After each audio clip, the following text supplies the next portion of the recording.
I'm Alexa Schwerha with Campus Reform, and you're watching 5 Big Questions. Today, I am so happy to introduce one of our Campus Reform correspondents to talk about a major achievement of writing her own book. Alexia Bianchi is a senior at the University of South Florida, where she is majoring in psychology and minoring in English. On campus, apart from being a Campus Reform correspondent, she is involved with the College Republicans, as well as the VP as the Network of Enlightened Women. Alexia has recently released her book, which I have right here with me, Conservatism and College, How College Campuses Have Become Liberal Indoctrination Sites. That's our favorite topic to talk about here, at Campus Reform. Alexia, thank you so much for joining me. Yeah, thank you for having me, Alexa. Of course. So let's kind of jump right into this. And, writing a book isn't something that a lot of college students are doing, but you managed to make the time for it. So break it down for us. What inspired you to write this book, and what do you want your readers to know when they read it? Yeah, so I got involved with all the Republican clubs on campus, and I noticed a trend. My peers and myself were maybe writing things that we didn't necessarily agree with just to get a better grade, being criticized by not only our peers, but our professors for our beliefs. So I just kind of decided to put all these stories together and the reasons behind them in a book so that way people can see what's really going on college campuses. Absolutely. And let's talk a little more about your own college experience. Conservatives have such a unique experience when they go away for college because typically they're in the minority of opinion. Here at the Leadership Institute's Campus Reform, we've been reporting on liberal bias for over a decade. So there definitely is a lot to talk about. But I want to know what it was specifically about your experience that made you get involved in politics and want to take a larger role in it.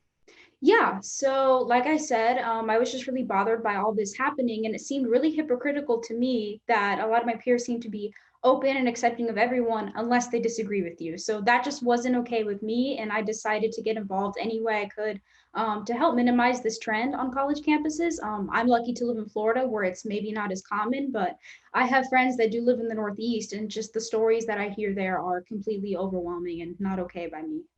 I can only imagine. I went to school in Ohio, a red state, but there definitely still was liberal bias on a lot of college campuses. A lot of my friends had similar experiences where they're talking about all of the indoctrination that was going on in their classrooms, and they just put in an outlet to kind of vocalize that.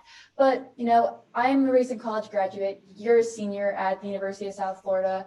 What would you say to people who maybe are removed from a college campus setting? They haven't been to campus in a while. They're not affiliated with college students. What do you think they need to know about the current state of higher education?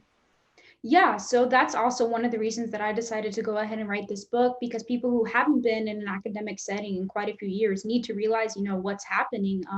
Maybe help speak up on these issues because, there's only so much I can do currently as a college student. So I think having maybe even professors that have conservative views speak up on this issue would be really beneficial. Absolutely. And you're one of our correspondents, so you're one of the people that are on the ground actively looking for and covering and exposing the liberal bias that is happening in the classrooms and student organization events all around campuses all across America. So what is one thing you would say, why is it so important for you to be able to speak out about conservative issues and the state of higher education on college campuses?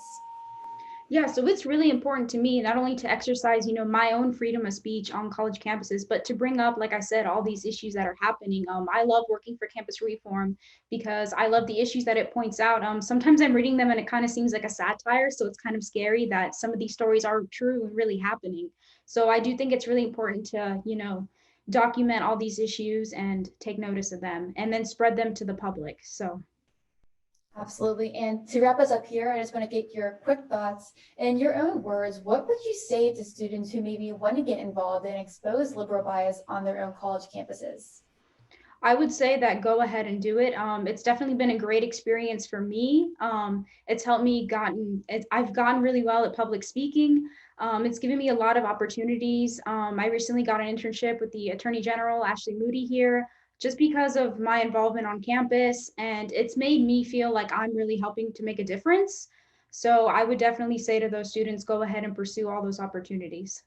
Fantastic. Well, thank you so much for your insight and coming on today. I want to give you one last final shot to, say anything you want about your book. Again, it is Conservatism in College, How College Campuses Become Liberal Indoctrination Sites. Yeah, so you can go ahead and you can find it on Amazon. I'm happy to hear any feedback, any commentary on it. This is a really important issue to me, so I'm really happy to have the opportunity to speak about it. And yeah, that's about it. Okay, well, you guys heard it here first. Alexia, thank you so much for coming on today.